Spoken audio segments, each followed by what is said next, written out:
Hey guys, and welcome back to another episode of Federico Talks Watches. Today, I'm once again answering some of your questions like, which of these two Cartiers would I buy?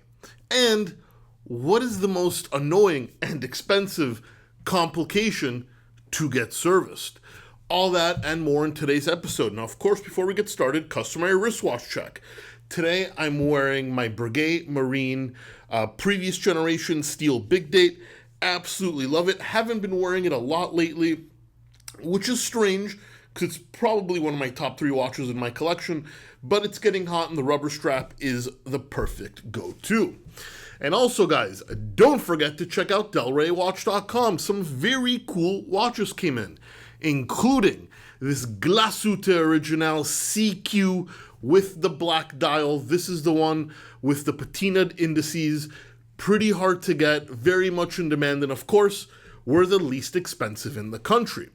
We also got in this Rolex OP 41mm silver dial, full box, full papers, totally unworn, and of course, the least expensive one in the country. And last but not least, a watch I've only seen one other time at Del Rey Watch, this IWC Portofino Moon Phase, this beautiful oversized dress watch with a manual wind pocket watch movement that you can see everything on and very well decorated for a killer price. All that and way more at delraywatch.com, the best place for a watch geek to buy a watch. Link in the description below.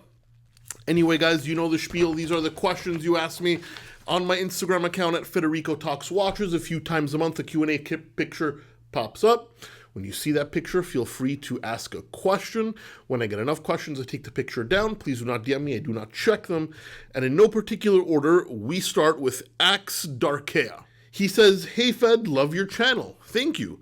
How much has social media contributed to your entrepreneurial watch endeavors? Do you think you would have started your watch business without it?" This is a fantastic question. So for those of you that don't know, I first started working many years ago in watch retail. Then from retail, I moved into management, and then I worked for brands. And then after all that, I started a YouTube channel. I was never a watch dealer. I just started a YouTube channel. That lasted for a few years before I started selling watches. Would I have started my watch business, delraywatch.com, without social media? Absolutely not. Social media gave me a really big head start. I had a built-in customer base. I built a reputation because of social media. I built connections because of social media. Now, while nowadays social media is still an important part of my business, but it's no longer necessary because my reputation is large enough and I have enough customers. It's definitely something that was necessary for me to get a head start and grow quickly. So do I think I would have started my watch business if I never started social media? Probably not. SRK0831. "Hey Fed, if you had to choose between the Calibre de Cartier or the Roadster, which would you prefer and why?"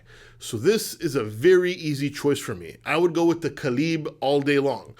Apart from the fact that I just much prefer the way it looks, and that is entirely subjective, it is also a historical piece for Cartier. It is home of Cartier's first mass-produced in-house movement, and also marks the beginning of when Richemont, the owners of Cartier, started making in-house movements more commonly. I think it's a more handsome watch. It's a more special watch. Now, while the Roadster did kind of innovate the quick release straps and has a very nice 2892, I do find it kind of like a child of the early 2000s, where I think the Calibre is a lot more modern and is certainly my preference. Paulster1 with a personal question. He says, "What is your favorite fragrance?" Well, Paul, I only wear 2 fragrances. In the summer, they're both made by Diptyque. In the summer, I wear Filosicos, which is kind of like a fig-flavored fragrance.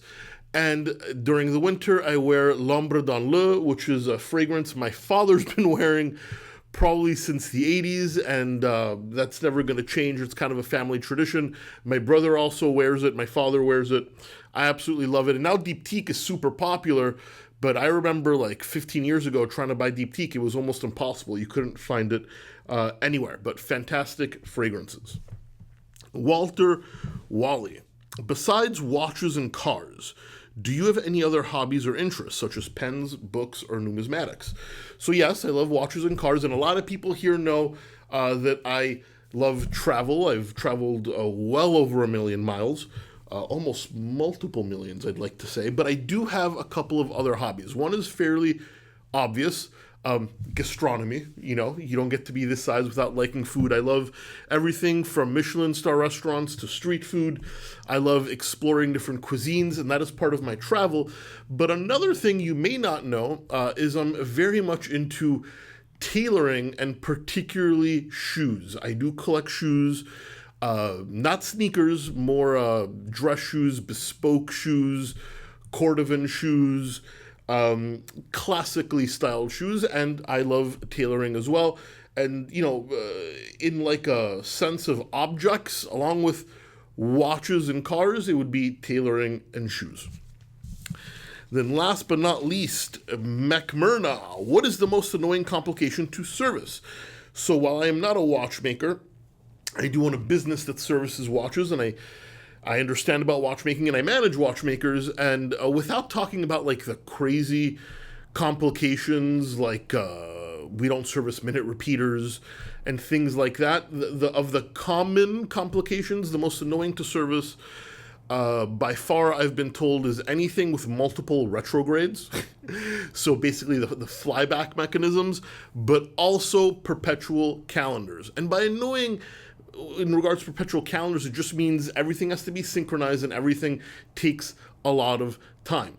Chronographs, which are also considered like an entry-level complication, are surprisingly complicated to do as well, particularly the Zenith El Primero, which has a lot of parts. But, to answer that question, I would say perpetual calendars are the most common complication we service that are quote-unquote annoying, costly, and take a long time. Anyway, guys, that's it for me today. Please don't forget to give this video a thumbs up. It really does help. Don't forget to subscribe so you don't miss any more content. And of course, I will catch you in the next one. Take care.